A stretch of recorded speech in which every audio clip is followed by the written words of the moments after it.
Hello and welcome to the channel, where we explore the fascinating stories of the past. In this video, we will talk about how Alexander the Great, one of the greatest conquerors of all time, ended his campaign in India and what he thought of the people he encountered there. Alexander the Great was a king of Macedonia, a small kingdom in northern Greece. He inherited the throne from his father Philip II, who had united most of the Greek city-states under his rule. Alexander wanted to continue his father's legacy and expand his empire to the east, where the mighty Persian Empire ruled over a vast territory. In 334 BC, Alexander crossed the Hellespont, a narrow strait that separates Europe and Asia, and began his invasion of Persia. He defeated the Persian king Darius III in several battles, and conquered most of his lands, including Syria, Egypt, and Mesopotamia. He also founded many cities along the way, naming them after himself or his companions. But Alexander was not satisfied with his achievements.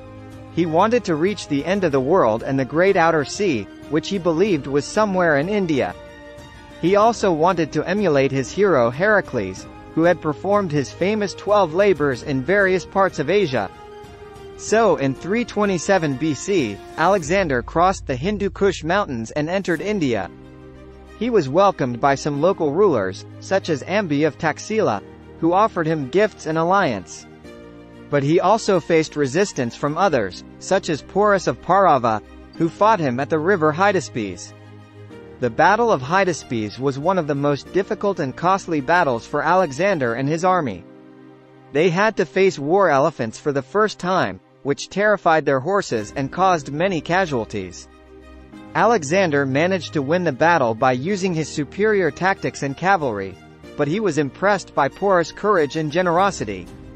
He spared his life and made him a friend and ally. Alexander wanted to continue his march to the east, where he heard of a powerful kingdom called Magadha, ruled by a king named Nanda. But his soldiers were exhausted, homesick, and afraid of facing another large Indian army. They refused to go any further and demanded to return home. Alexander was angry and disappointed by their mutiny. He tried to persuade them with speeches and promises, but they did not listen. He even pretended to be sick and threatened to die, but they did not change their mind. Finally, he gave up and agreed to turn back. He decided to take a different route to return to Persia. He built a fleet of ships and sailed down the Indus River, conquering more tribes and cities along the way. He also sent some of his generals to explore other regions of India, such as Nearchus, who sailed along the coast from the Indus Delta to the Persian Gulf.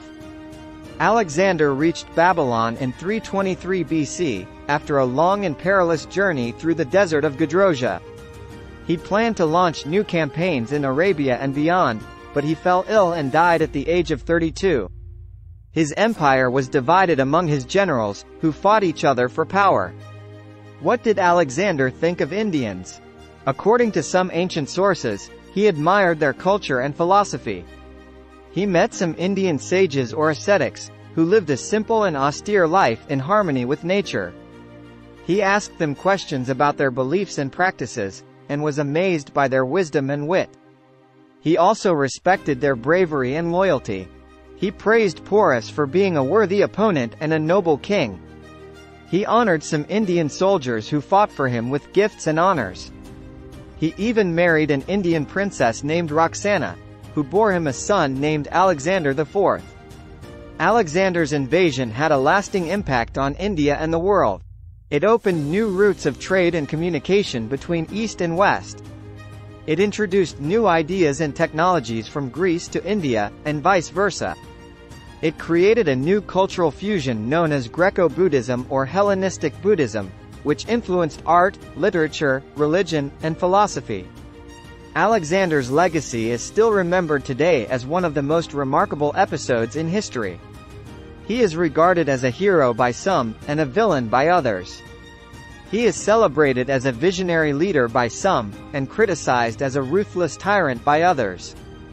He is admired as a genius by some, and questioned as a myth by others. Some text goes here. What do you think of Alexander the Great? Let us know in the comments below. And don't forget to like, share, and subscribe to our channel for more videos on history matters. Thanks for watching and see you next time.